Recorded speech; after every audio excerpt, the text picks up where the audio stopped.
Oh, good God. I thought I got rid of this game.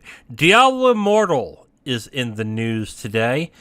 And uh, I'll just say this. I played Diablo Immortal for 2 months and spent about $100 in it. I have never been so unsatisfied with how much money I put into a game before in my life. But this story, wow. This is a doozy. Apparently, what's going on is that there is now a debtor's prison in Diablo Immortal. What's been going on is that there are third-party orb selling sites that are selling orbs from Diablo Immortal, I guess for cheaper is my guess. And they're Yeah. somehow getting the orbs into the game. Well, apparently Blizzard went ahead and, if I understand the story correctly, they found the way, I guess they found the loophole at which these orb sellers are selling these orbs and getting to their customers, and they've pulled all those orbs out of the game. But by doing this, they've left negative orb balances on a bunch of accounts in Diablo Immortal, basically putting players into a situation where if they want to use orbs, they have to make up the difference of what they lost. Am I getting that correctly? So to kind of clarify about how the purchases were happening, so Yeah, go ahead. basically what's going on was um, some players would find that there would be gray market sellers who were selling orbs for just really, really cheap. Yeah. Like we're talking ludicrous prices, literally too good to be true sort of territory.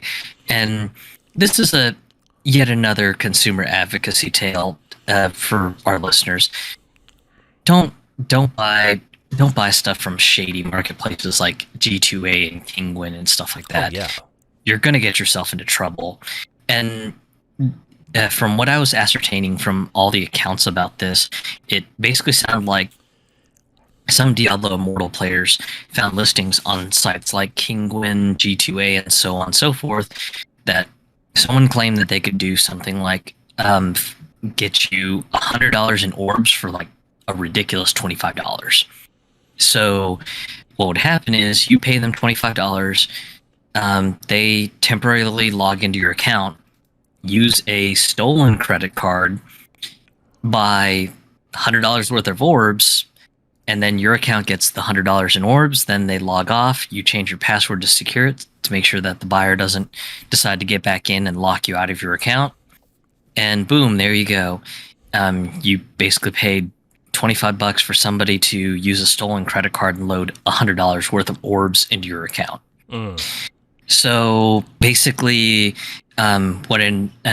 what sounds like ended up happening was a bunch of people finally realized that they had a really suspicious transaction on their credit card statement from Blizzard, and of course, they called their credit card company saying, "Yeah, so your card was used in San Marcos, Texas, and the person might live in like Seattle or something," and they're just like, "Yeah, I was never in San Marcos. What the shit?" And then, of course, at that point, they'll go, "Okay, well,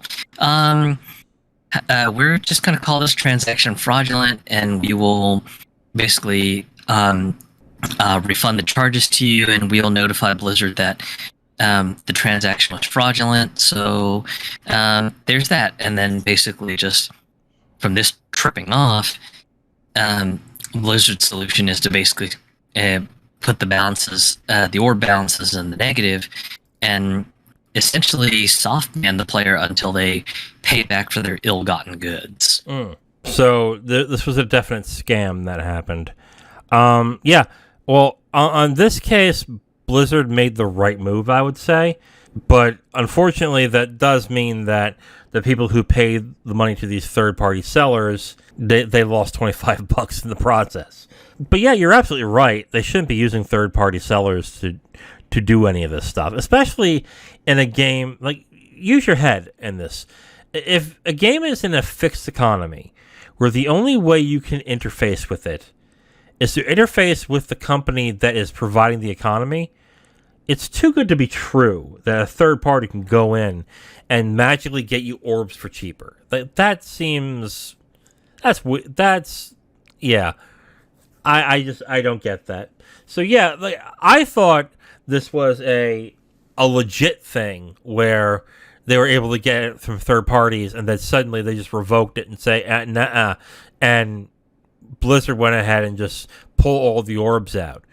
But yeah, and basically what's going to happen with these sellers is basically they're going to stop playing Diablo Immortal. It's essentially what's going to happen because Yeah, go ahead. especially some of these stories that I was seeing was you had some people who were really whaling it up, and they had bought somewhere to the tune of like 100,000 some odd orbs or something, and now they have a debt of 100,000 orbs, and that's almost the equivalent of like $30,000. Yeah. So yeah, this whale who is playing the discount game with these unauthorized third party sellers, yeah, they're not going to come back to the game. So because one, they lost money from a gray market seller, and two, yeah, they're definitely not going to cough up 30 grand just to go, all right, I want to get back into my OP account because I like being OP. Yeah.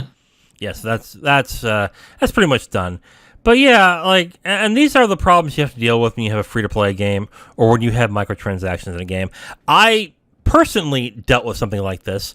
I think it was FIFA 14, where I was playing the Xbox 360 version, but one day at work, I go to look at my account, and I went from having $1,000 in my account to having $80 in my account within a matter of hours.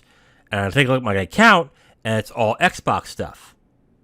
And it turns out somebody hacked into my Xbox, got my details, and bought a whole bunch of FIFA points. They bought about $900 worth of FIFA points. I was able to get the money back, thank fucking Lord. But they had to lock out my account. I wasn't able to use it for, I think, 30 days while Xbox investigated the issue. I finally got it back, but I was not able to use any credit cards on it, obviously. So that became an issue. But, yeah, like, it's... Yeah, like, if you're gonna deal with the economy, you want to stay away from third-party sites. I didn't even use a third-party site, but I know I know pretty well that the people who basically hacked my account was from a third-party site at this point. I was able to find that out because of where I worked. But yeah, you don't want to do that, and that's the reason why. Yeah.